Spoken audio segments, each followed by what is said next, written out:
La Serenissima, a city of water and light, of dreams and romance.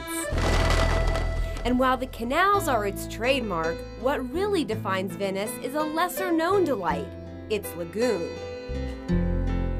And that's why Mauro Stoppa, a native of the Venetian lagoon, teamed up with Epa Culinary, an American tour company, to share this hidden treasure with others.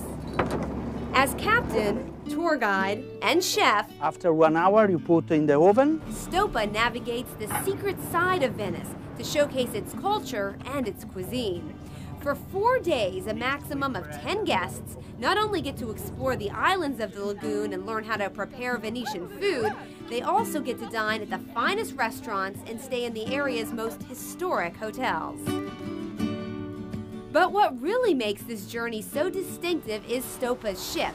It's a 52-foot antique sailboat that he bought and restored in 1998. He christened it the Aeolo, which means the Greek god of wind, and it's aboard this boat that the best of, along with 6 Americans from Chicago, set sail to discover the secrets of Stoppa's seas. But before we venture out on the lagoon, our culinary vacation begins with the royal treatment at a Venetian palace. Buongiorno, nice to meet you. I'm Fulvia. Fulvia Cesani is not only an Italian countess, she is a legendary chef and author and our instructor for cooking lesson number 1. We will prepare a very Italian and Venetian menu. Born and raised in Venice, Countess Cesani has been trained by the likes of Julia Child. Today, she teaches in cooking schools in Europe and America. But Venice is her home and Italian cuisine her specialty. Our lesson begins with her recipe for a spinach roll. Once the dough is mixed and rolled, it's stretched through a pasta machine. Then 3 sheets are laid out and glued together with egg yolk. I overlap a little. Next, fresh boiled spinach is mixed together with ricotta cheese and put into a pastry bag. This is the stuffing from the spinach roll. The Countess spreads the stuffing onto the pasta. Now I roll it up. Then she wraps the rolled pasta in a towel, ties it up, and boils it. So you wrap it in a cloth to keep the shape? Yes. After 30 minutes, it's sliced, topped with butter, Parmesan cheese, and homemade ham ravioli. Let's go, yum yum. But before we taste... Can I make a toast to my students? Yes. Thank you, a good teacher. Great teacher. Then it's out to the terrace for the spinach roll and ravioli, along with fish fillets served with sautéed carrots and zucchini strips. And to top it all off, tiramisu. After enjoying our majestic meal, an added treat, a wedding party passes by. We witness a new beginning as we say goodbye to Venice and set sail for the ancient seaside town of Chioggia for our first overnight stay.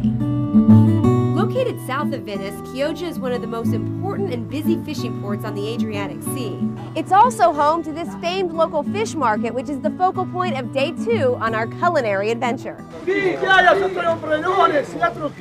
Here we discover every kind of seafood imaginable, from snails and shrimp to eels and shark, as well as Stoppa's pick for our next cooking lesson, mussels. Oh, so we'll have mussels for lunch? Sounds good. Back on board, we learn how to cook them the Venetian way. First, Mauro sautés peppers and onions. Then he steams them in olive oil and garlic. Once they're done, everyone puts a little muscle into taking the mussels out of their shells. Interactive cooking school. Next, the peppers, onions, and mussels are blended together in the olive oil and garlic. Finally, they're stuffed into hollow baked tomatoes and served with more steamed mussels. Ooh.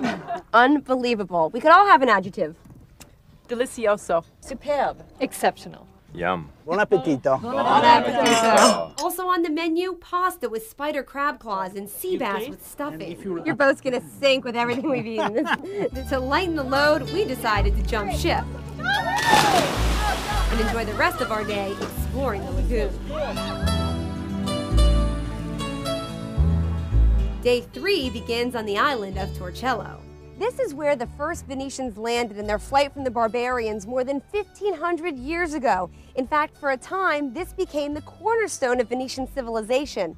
Today, Torcello is practically deserted. Only about 20 people live here, but it does have one major attraction, the Locanda Cipriani. For more than half a century, this out-of-the-way gym has been a tasty retreat for the rich and famous, including England's royal family. Over the years, other heads of state, dignitaries, and celebrities have come here, from Betty Davis and Elizabeth Taylor to Paul Newman and Tom Cruise, just to name a few. The main attraction, the food. Specialties include pasta with scallops and zucchini, and John Dory Catalina, a local fish dish made with capers, fresh tomato, and parsley. It's light and yet it's a little bit more dense, like some of the other fish that we had here. And that the capers and the sauce are just delightful. They're wonderful. And so is this remote and historic setting, a place to soak up and savor remnants of old Venice. Day 4, Stopa steers us toward another landmark. Valley Perini is one of the most historic hunting and fishing areas of the lagoon. Welcome. Thank you. Here we get to see how they've been farming fish ever since the 16th century. Are they baby sea bass? Oh my gosh! This is our last glimpse of the legendary lagoon. Finally, it's time to set sail and head back to Venice. Our grand entrance takes us into the heart of this glorious city. As dusk falls, Mauro and his crew treat us to a farewell feast served up with a serenade.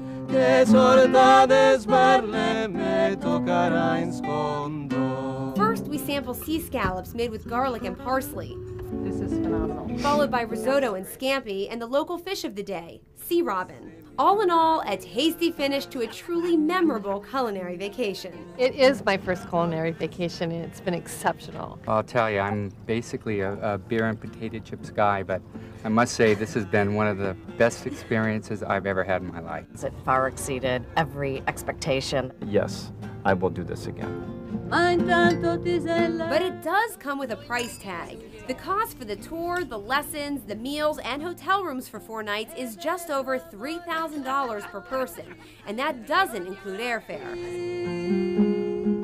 I mean, this isn't for everyone. It's a high-end luxury tour, but if you took all the components and paid for them on your own, you would be surprised at how much it does cost. So this is a great way to be taken care of and just relax and sit back and get to know the country. I have to smile. And for Mauro Stopa, that means sharing the magic and the mystery of his beloved lagoon with others. Life is good. Can't go wrong on this one. Venice by Sailboat, a hidden treasure in the Venetian lagoon, where earth and sea meet and mix in culture as well as cuisine.